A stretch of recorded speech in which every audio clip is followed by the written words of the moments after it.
बात करेंगे मईशत की। मईशत में हम जानते हैं बिजली की कीमतों ने तो पाकिस्तानियों को परेशान कर ही रखा था। अब गैस की कीमतें आसमान से बातें करने वाली हैं। 200% गैस की कीमत में इजाफा कर दिया गया है। कहा जा रहा है कि पाकिस्तानी सार्फिन जिस रेट पर गैस लिया करते थे मुफ्त के बराबर थी, अब वो पार्टी खत्म हो गई है। अब भारी बिल आएंगे गैस के भी।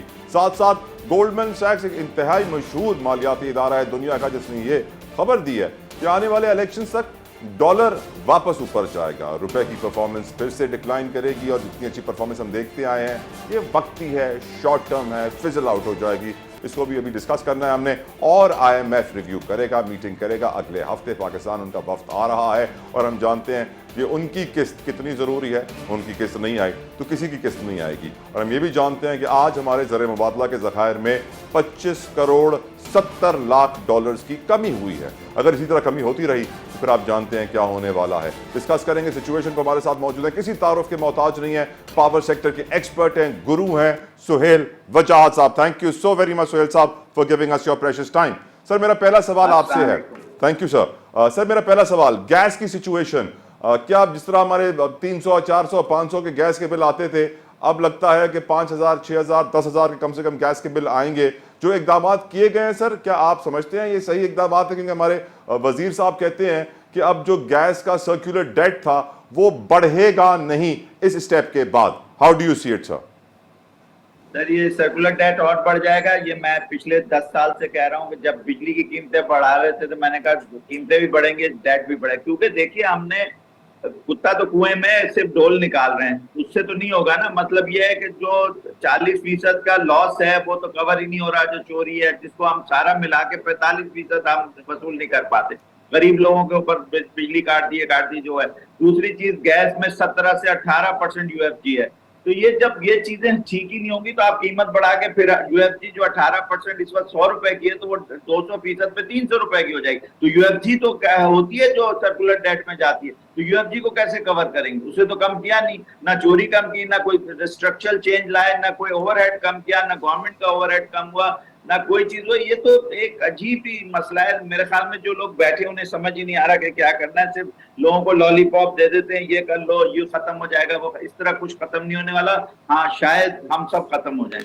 अल्लाह हमें उस दिन से बचाए हुजूर। अब अभी जो रुपए डॉलर की सिचुएशन है सर, पूरी कौम ये आर्मी चीफ का मेरा शुक्रिया अदा कर रही कमेंट है। आपको लास्ट टाइम का याद है? मैंने कहा था ये थोड़े दिन के बाद फिर वापस चला जाएगा। जी आपने कहा था, बिल्कुल कहा था। और अब अब गोल्डमैन गोल्डमैन सैक्स कह रहा सैक्स है। कहता है तो आप लोग सुन लेते हैं कि हाँ जी बड़ा मालियाती इदारा। हम लोग गरीब लोग कहते हैं तो आप कहते हैं नहीं, आप तो ऐसे ही बोल रहे हैं। नहीं सर, आप हमारे लिए गरीब नहीं है, आप हमारे लिए बहुत कीमती हैं। और अब कहा गया कि इलेक्शंस तक ही बस रिलीफ है और फिर रिलीफ खत्म हो जाएगा। आपकी नजर में सर वापस 350 पे जाएगा डॉलर? मेरे ख्याल में तो इससे भी ऊपर ना चला जाए, क्योंकि आर्टिफिशियली रोक रहे हैं ना हम इसे।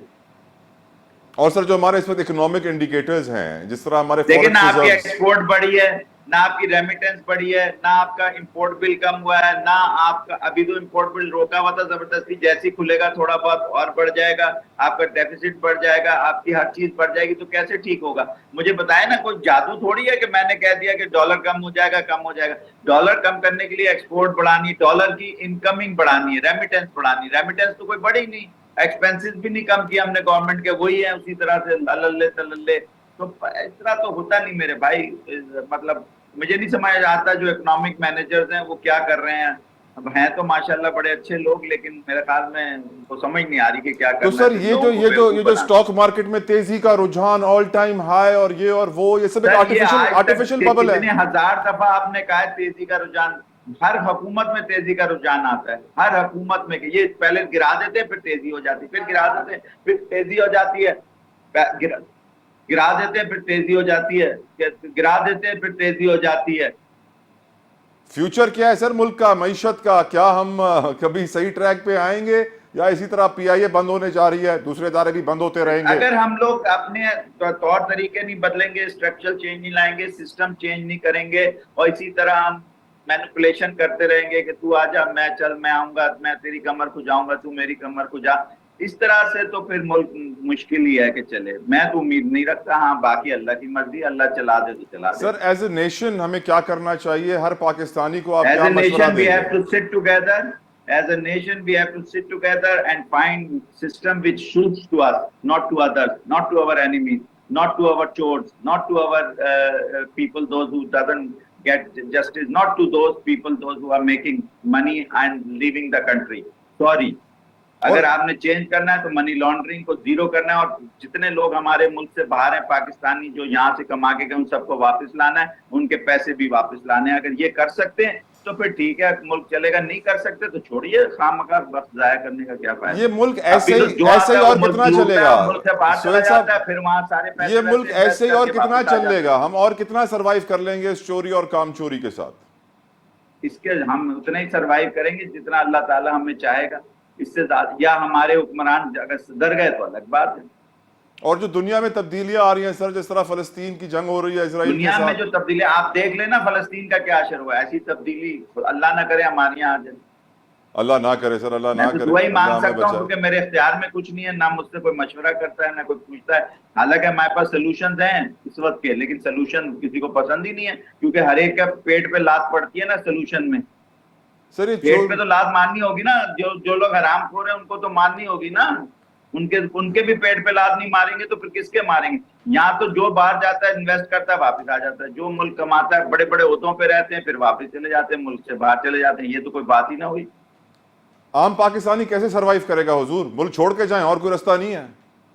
नहीं, हम मुल्क कितने 200-300 मिलियन लोग तो नहीं छोड़ सकते ना मुल्क। ज्यादा 10 लाख 20 लाख 30 लाख छोड़ देंगे, 40 लाख छोड़ देंगे। अभी तक इतने सालों में आपके कितने लोग मुल्क छोड़ के गए हैं? अभी तक 40 कितने ओवरसीज पाकिस्तानी की आबादी 80 लाख की होगी, अगर और 20 लाख बढ़ जाएगी 1 करोड़ बाहर चला जाएगा। इसके ज्यादा तो नहीं जा सकते ना। और जो मतलब उसके बाद आम पाकिस्तानी वही होगा जो इस वक्त फलस्तीन का असर है। अल्लाह हमें उस दिन से बचाए। लेकिन सर महंगाई कितनी बढ़ जाएगी? गैस के बिल्स का इम्पैक्ट आप क्या देख रहे हैं सर? गैस तो बढ़ती रहेगी। अगर यूएफजी नहीं कम की कीमत बढ़ाई तो और सर्कुलर डेट हो जाएगा।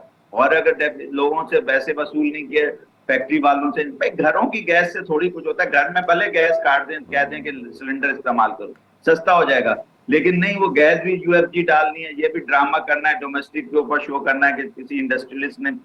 मैं आप छोड़े इसको, मैं जितना डिटेल में जाऊंगा मेरा दिल जलता है। सोहेल साहब, आखिरी सवाल, सारे जो सियासतदान हैं क्या उनमें से कोई भी एक ऐसा है जो आपकी नजर में मुखलिस हो, पाकिस्तान से, पाकिस्तान को सही ट्रैक पे लाना आपकी चाहता नजर में है कोई? आपकी नजर में है कोई? नहीं सर, मैं सवाल पूछ रहा हूँ, आपकी नजर में है? मेरी नजर छोटी नजर है, आपकी नजर बड़ी नजर है। सर मेरी नजर मैटर नहीं करती, आपकी नजर मैटर करती है। वो है जो अपना कोई तो ओवरहेड कम करे, कोई तो पैसे कमाना बंद कर। रिश्वत खत्म नहीं हुई, करप्शन खत्म नहीं हुई, चोरी खत्म नहीं हुई, डॉलर बाहर से कोई आए नहीं। कोई कहता 200 मिलियन डॉलर बाहर पड़े मैं लेके आऊंगा। सब हमें बेवकूफ बनाते रहे।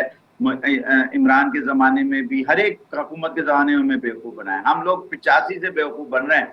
72 तक, पहले 72 में बेवकूफ बने थे, फिर 71 और 72 में, उसके बाद 85 से बेवकूफ बन रहे हैं और अभी तक बन रहे हैं।